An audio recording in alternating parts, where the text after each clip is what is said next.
My day-to-day business is a restaurant catering business, so I often find myself in a Jeep when I have to drop off food, catering, or pick up supplies.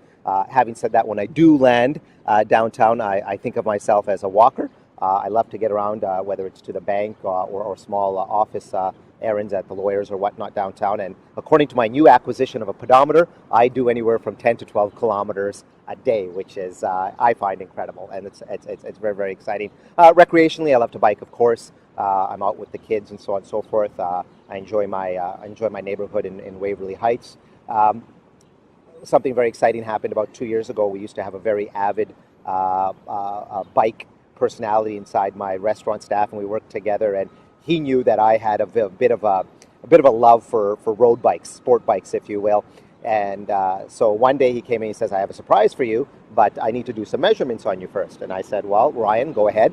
And he started measuring me, and inseams and the rest, it almost as if he was measuring me for a suit. And then I didn't hear anything about this. And of course I questioned him. I said, "What are you doing?" And he says, "Don't worry, you'll see, da-da-da." And, lo and behold, a month and a half later, he says, "I have a surprise for you. You need to come outside."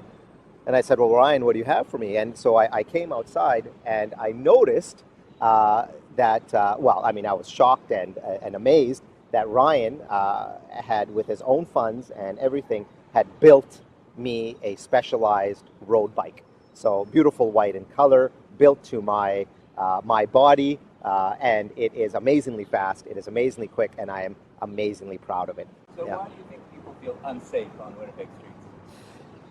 So certainly given, certain tragedies, mishaps that have happened, not only on Pembina Highway, in our area, in my ward, but really other parts of the city of Winnipeg as well. You can certainly see where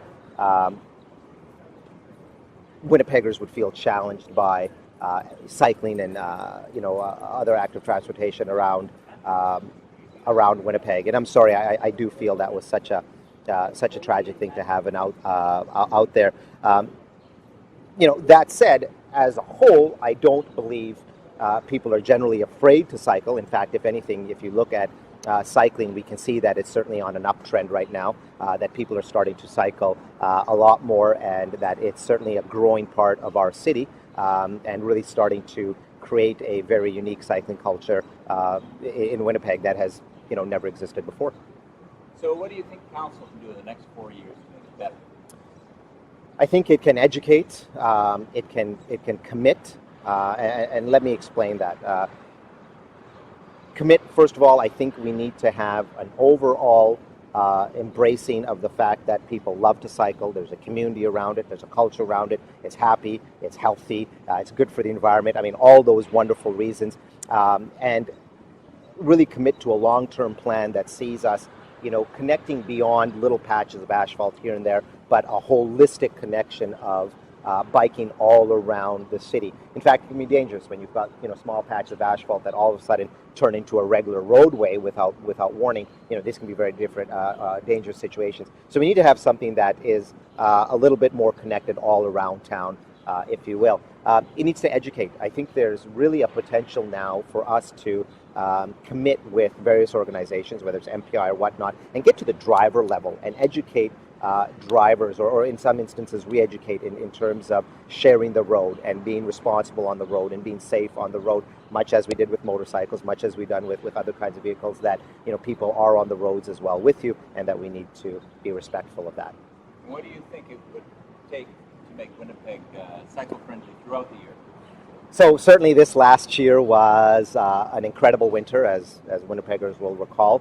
I think one of the challenges that really needs to be addressed on a long-term basis is how do we clear our streets in a complete fashion, so that it's accessible to active transportation enthusiasts year-round and safe. If you're not clear, it's very difficult to traverse those roads. So I think that's something that could be done on a regular basis.